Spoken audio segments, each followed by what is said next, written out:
Hello, welcome back to Tarot Time with Andy. Thank you for being here. This is my vibrational reading. Please do your own research for entertainment purposes and allegedly. Please do not answer the hustlers in the feed. I will not contact you. That is not me.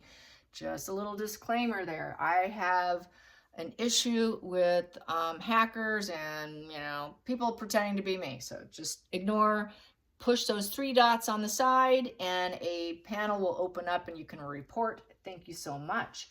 So let's do Matthew Perry today, you guys. I've been putting it off out of respect because, well, people don't like it when you do it right away. So I waited.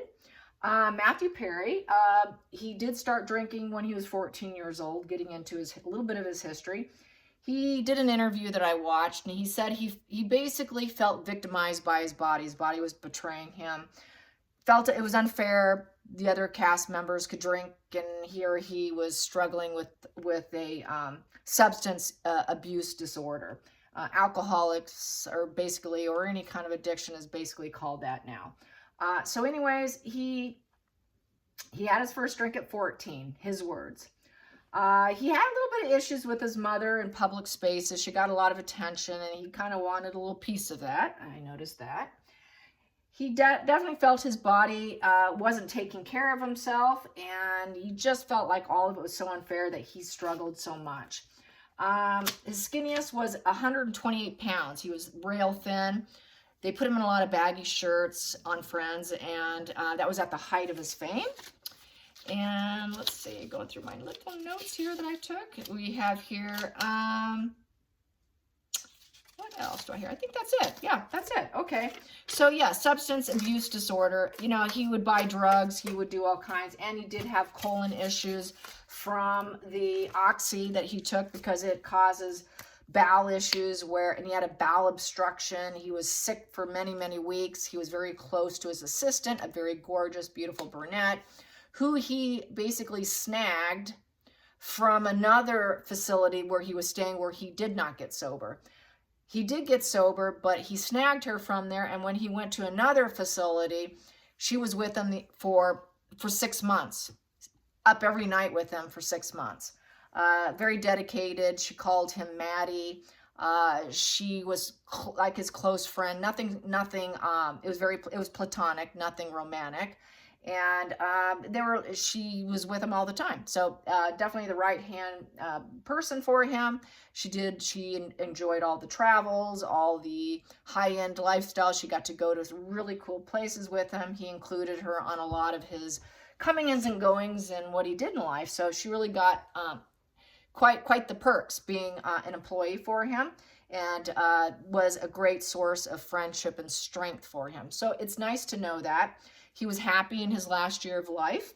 He released his book, and he was getting a lot of good vibes from that, and he was happy with himself. So he did have a good last year, apparently. So at least he got in that last happy year. So he wasn't unhappy when this occurred.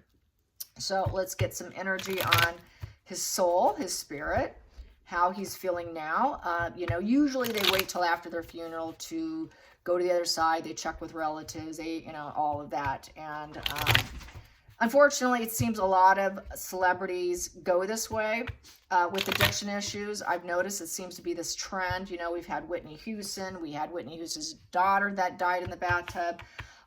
There was another young pop star male that I did on the spread here who died in the bathtub. Quite a few have died in bathtubs, so I'm starting to get nervous about bathtubs. If you're not feeling good, you may not want to take a full bath. Just keep it real low in the tub, you guys. He was in his jacuzzi and when this occurred, so sure he wasn't planning on it. I think it was cardiac arrest, and that's what occurred.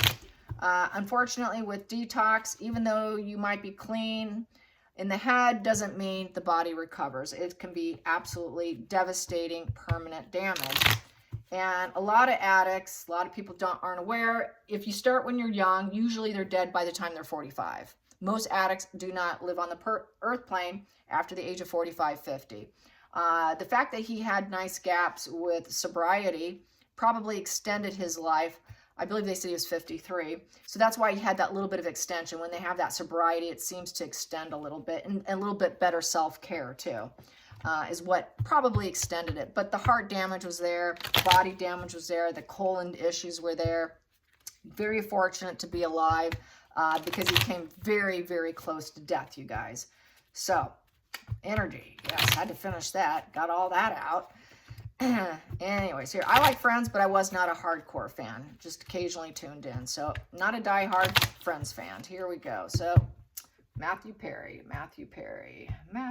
I was too busy raising kids during that time. So I was a tired mom. So here we go. Detachment from material world and the drugs and everything that consumed him. He was an addict. He had an addiction issue, the devil card. Yep. This was a way. He now is no longer suffering from the underside, the shadow side of himself that was harming himself, the substances, the addictions, the obsessions with the addictions, the bondage to the addictions.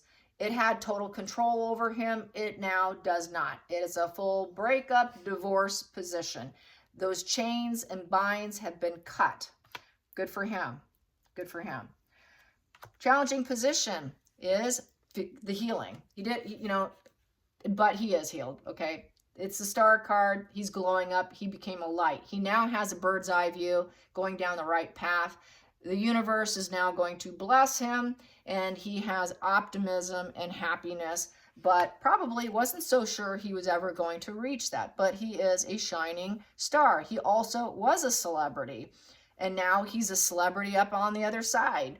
I'm wondering if he would be a star on the other side, but he's a light. He's a shining light, a nice, wonderful, warm globe, and he has finally healed and broke the chains of addiction. So he now gets to be a star on the earth plane and a star on the other side. And it was the universe agreed with that path. That was supposed to be his path. That was his path, okay? Unfortunately for him, not all journeys and paths are meant to be beautiful. Not everybody gets that path. We choose that path. So he took the risk. He did that path. He took risks to be an actor, but he did have addiction issues. He tried to take a risk and quit, but he kept failing. He did take a risk with drugs. And so he did, and that became part of his path. This became part of it, that beginning, that fearless beginning. He was quite young. But he always tried to get, this energy of balance, avoid extremes. He had a problem with avoiding extremes. He went extreme with it. He was really like this. But now he doesn't have to. So now he's on this new journey, hoping the universe bless him. It's like a new path because he hasn't done this one again, but he's on a new journey on the other side and hoping everything works out. And he's very balanced. He's got his angel wings. He earned his wings.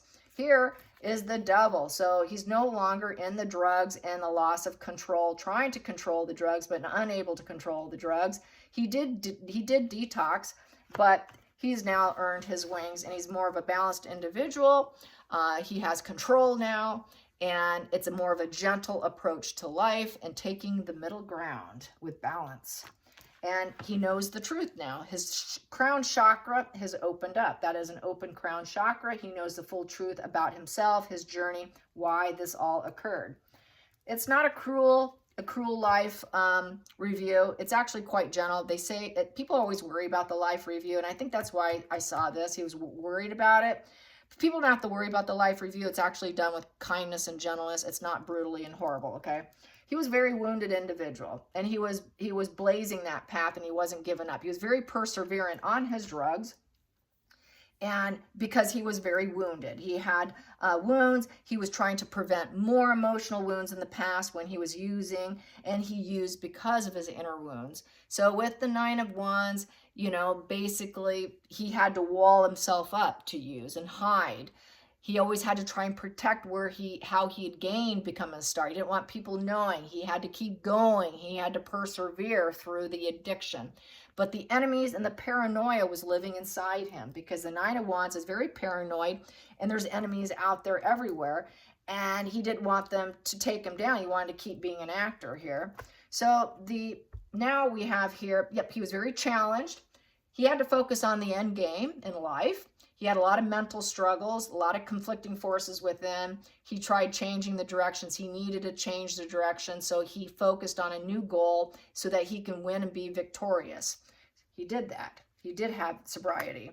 he did meet total self-actualization. So he has gone through the completion of life cycle. He's at a total duality now with love. All twos are about first steps. So he's taking new first steps. He's like a new baby. He's like a globe. He has a total world vision now. He can completely see clearly with the open crown chakra, with his angel wings, and taking that new journey. So basically, purpose complete. His purpose is complete on the earth plane. He became an angel. So he's actually still lingering on the earth plane right now as an angel. He's just kind of hoovering over everybody, and he knows the truth about everything. And he's watching probably friends that he probably, helped. He opened up a detox center. He said, if I may not be able to help myself, but I can help you. So he's looking at the people that he was able to help get off drugs. That's what his money and stardom did, and that's how he lived his life, was to try to help. I'm getting emotional. His purpose was to become an addict and to help others get out of it, and by using the money, by being a celebrity. And he met his life journey. He did. Bless his heart, bless his heart. Unfortunately, though, it was very bad luck for him. It was a very bad journey. It wasn't meant to be a positive one. But we have here, this is what he was born to do. His mother blessed, he was born to be this way with the Empress card. He was actually, even though it's a female card, it's a teacher of life. He became a teacher of life with his empathy in teaching about the addiction and getting clean. So even though it is a female card, he built abundance of loving, empathetic energy to help heal and birth new things, help the youth, help the world, help with empathy, nurturing. And he had a very good mother. Even though he had issues with her about her attention, she was very kind and abundant and helped, probably passed on that high empathy and nurturing kindness. Very divine feminine, yes. So now it's very bad luck for his mother, a very shocking, it's a change. A change came. The change happened, and she's just trying to stand tall here. She knows that he was a very loyal, practical, studious child. He was loyal to her. He came around. He loved her. He was practical. He became practical. He basically lived up to his ambitions and big dreams, and he put himself out there. But unfortunately, it became reckless and dangerous. He enjoyed it a little bit too much with the Page of Wands in reverse. He did a lot of traveling. He was the wild child. He was the good friend. He said it like it is. He would text, phone call. He was very social. He had a lot going on, very charismatic. He had a lot of interests, very dynamic personality of honesty, very good friend. But it kind of went south with him because of the addictions and that path that he was born to do. And it became dark. His ego got dark. He tried finding alternate ways of dealing with life. And basically, he had to take a step back from it to rechange his path, which he did. He had to go full stop. He had to go full stop because it was a bad message. It was sending out a bad message to the world and to the world. So he fulfilled his life purpose, and his life purpose is exactly what we saw and exactly how it unfolded. And he did it. He completed the mission, you guys. He did. It was his time. It was his time. And the center of the deck. The reality is true. The reality is out. Fantasy and reality collided for him. And there was a lot of uncertainty. He probably was uncertain how long he would even have life choices. It's kind of gaslighting yourself, thinking you can have all these emotional decisions and choices, but not really, because his body was sick. I think he was not aware. It's a maybe card. Maybe I can have my head up in the clouds. Maybe I can do something. Maybe I can choose things, but really it's fantasy. It collided. The dream is shattered. He wasn't really grounded in reality of what his options were because of the sick body. And he actually need this here, the Six of Cups in reverse. There was a lot of toxic memories. And this here is, negative, bitter, out of touch, unhappy. He did not like to idolize the past of probably where he was because he fell so hard. There's a lot of bittersweet, uncomfortable feelings, and the past is completely gone. He had some unhappiness in his childhood because maybe he didn't feel like he had enough options then. And that was at the center of the situation. There was some toxicity there. There was some, it's very reverse of the upright, nostalgia. He doesn't want to be remembered. Bottom line is, he doesn't want the nostalgia of him to be on him being an addict, but the nostalgia, what he wants people to remember him by, is not the negative bitterness of his addiction, but possibly the positivity of what he achieved. So anyways, I hope you guys enjoyed this, and rest his soul. He's at peace, and now he gets to start all over again. He gets to start all over again, you guys. He's starting all over again, and hopefully the next journey will be a more easy ride. Until next time, like and subscribe. Bye, you guys.